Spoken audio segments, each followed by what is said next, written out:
Rabbi Sai Tanya for the 9th of Sivan. Today shares the entire Perek Beis of Sharich Emunah. Following in the understanding of Achdus Hashem, this Perek, the Alter Rebbe comes to answer the Tshuvas Haminim, how the heretics and those who don't believe in the miracles of the Torah or in Hashgacha Pratis, that they have misunderstood how the Eibusher creates the world. And they seem to compare it to the creation of man. The difference is that when a man creates something, it's yesh mi-yesh. He takes an already existing material, an already existing yeshus, and he just reshapes it. That we see that when a tzoydif, when a craftsman is making a keli, he does not, once he's done making the keli, he can put it down and walk away. And the keli stays. Whatever he made doesn't disappear and fall apart. So what we said yesterday, that the Eibusher's words have to constantly be standing in the heavens, and they say, it's a big deal. Look at this. Whatever keli, have a sefer. It's not the guy the printing press has to hold it, otherwise it falls apart. No, you make it and you walk away. There's no hashgacha pratis. There's no the miracles. Everything is coincidence. They don't believe in the. So it says the Alter Rebbe, Toch eineihem made ois. Their eyes are blinded from seeing the difference between the creation yesh mi-yesh and bri yesh mi-yayin. As we'll see as the Alter Rebbe brings an example from Kriyas Yamsuf. That the creation of Yesh Mi-Yayin is an even greater pele than the miracle of Kriyas Yamsuf. What happened by Kriyas Yamsuf is the Eibusher took a wind. The wind blew the entire night. That Ki'ilu, the Eibusher is coming b'derech hateva. As much, it says that Eibusher doesn't do a miracle for no reason, but as much as the miracle can be within the realm of the rules of nature, so the Eibusher made the wind blow the entire night, and wind dries out, it dries the water, and it makes things become hard. So the wind blew the entire night, and at the end of the night, so the water of the Yam Suf had become congealed, dried out. The river, the ocean bed dried out, and the water stood like a wall. What we see is that if the Eibusher would have stopped the wind for one moment, then the water would just fall right back down and start flowing like its normal nature, normal properties. Now, the difference between Yesh Mi-Yayin. Why is Yesh Mi-Yayin a greater miracle? Because Kriyas Yamsuf, there's water, and there's, let's say, Avanim. Avanim have the teva to be stable. They're solid. They stand. You can build walls. It's a normal thing that you can build a wall and the walls don't fall down.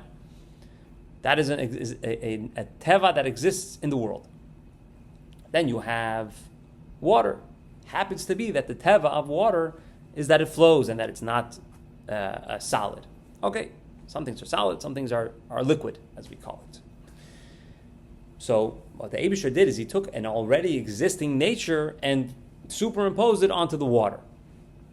It's a big miracle, but it's the miracle of Bria Yesh Mi-Yayin is hafli v'fela yesed.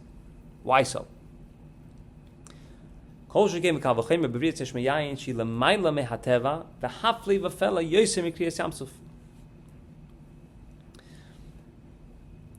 Mi-Yayin creating something from nothing. Ayin, the way I understand it, ayin means anti-existence. The Eibusher is the only Mitzias, right? It says that before the Eibusher created the world, then we had the Tzimtzum. But the nature of Elikus is that there is no other Metzias. There is no room. You cannot have a separate existence outside of the Eibishter. What happened was the Eibusher created a yesh me'ayin, created existence out of anti-existence. And even now, we still live in nothing changed. We constantly require the Bria Yesh Me'ayin because we still live in an environment of anti-existence, yet we still exist. So that is it requires, in the Alter Rebbe's words, Li'is koyach ha'poil benifal tamid. It requires the affected, requires the input, the koyach, the energy of the affector in it to be in the affected constantly, and that's what makes it exist. Now, what is the koyach ha'poil benifal? Those are the oisius. Hein bechinas oisis hadibur me'asar mamari sheben nibru.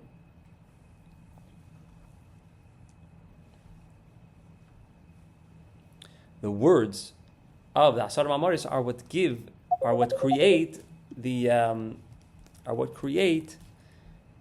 existence. Yesh me'ayin.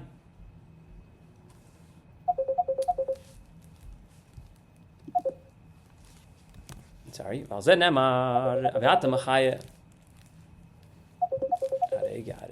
on here?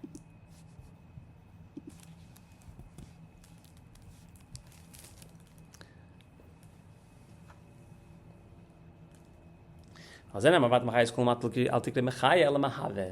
pasuk says, "You give life to everything."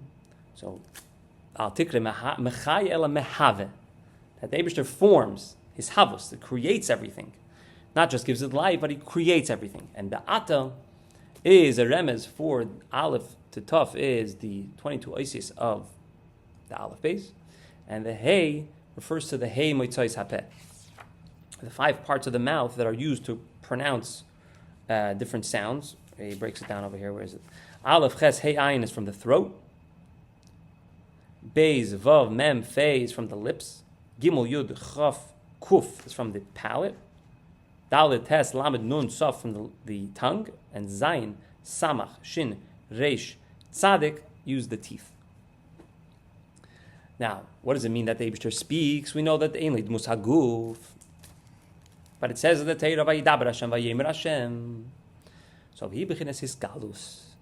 Hachav bezeisis elyenis lenevim. When a person has a speech, is called gilui, revelation. In our experience, in the human experience, well, you have thoughts, you have something that's in your head. Nobody can know what you're thinking. If you want to share what you're thinking to someone else, you use the power of speech. So speech reveals what's hidden in your mind and reveals it to others, reveals it outside of you. So with the Eibusher, what does it mean that the Eibusher speaks? It means that the Eibusher reveals his ideas, his words, his thoughts, his ratzin to the Nevi'im. It's mislabish in there. To learn Shara Nevuah from the Arizal, understand exactly how this works, that the Eibusher's words appear in the minds, or revealed in the minds of the Nevi'im. Now, the same thing, just like the Oisius are revealed to the Navi, so the Oisius are revealed to, what about everything else that didn't happen through Nevuah? So Moshe Rabbeinu is through Nevuah. But what about the creation of everything else? So B'dvar Hashem Shomayim Nasu V'rach Piv Kol Sivan. So the letters are nislabish, are mishtalshel, through many, many different steps, many different changes, that eventually they turn into a physical creation. But it all comes back to a revelation of the Chav Beis Oisius. So again, understanding how the entire existence of the world should not exist. And the fact that it exists is only because there's the koyach hapoil benifal, the constant input of the Creator into the creation at all times.